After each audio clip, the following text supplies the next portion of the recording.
In July of 2021, the Supreme Court unanimously decided that the NCAA could not keep student athletes from profiting off of their name, image, and likeness, otherwise known as NIL.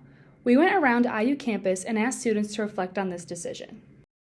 NIL to an athlete, in the aspect of like a college athlete at least, is like the name, image, and likeness, and kind of get their brand out there. And so like their identity is their brand. I would say it is beneficial for college athletes because they're the ones doing most of the work, so I feel like it makes sense for them to be the ones getting the profits. But I also feel like it does kind of open up a gap for incentives to stay at schools, because there's nothing keeping those athletes to stay at the schools that they're at whenever they can go somewhere else to get more money.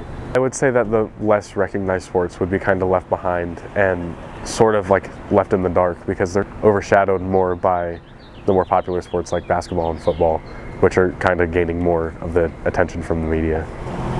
If I was going to define NIL, I would define it, well, NIL stands for name, image, and likeness, and it's the right of anyone to profit off their name, image, and likeness, but in this case, we're talking about athletes and college athletes.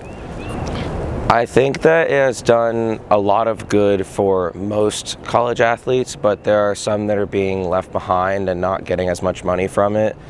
It's definitely that at some schools at least, only a few like most popular players are getting the money, but it's been encouraging that a lot of athletes in sports, like when I heard about the ruling, because I follow sports very closely, I was worried that sports like volleyball or like field hockey would be left behind, but I've heard a lot about them getting deals at least like team-wide or individually, and so I think it's been generally positive.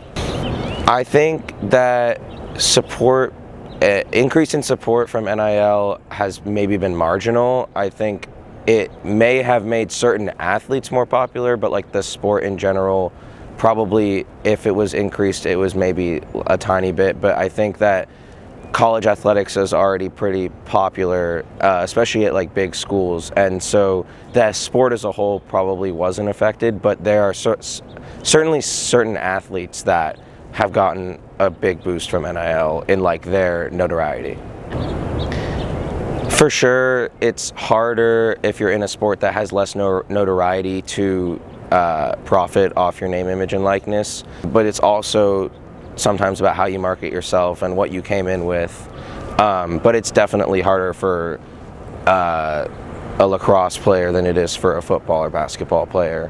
But that doesn't mean that there aren't lacrosse players who are profiting more than some football and basketball players with NIL. I would assume that NIL is the way that these student athletes are able to brand themselves and make money off of the way they play and how good they are based on like the media's likeness. The ability to make money off of their name, image, and likeness has improved in a sense, because it kind of like creates a competitive like environment for those athletes, considering they are working towards making money for themselves and their family or college, and I would say that it gives them an incentive to work harder and play better. Those in less profitable sports would definitely feel left behind, but I also feel like, as I said before, it's an incentive for them to work harder and be able to be recognized. But I do see how it could be a problem with less people watching track versus basketball.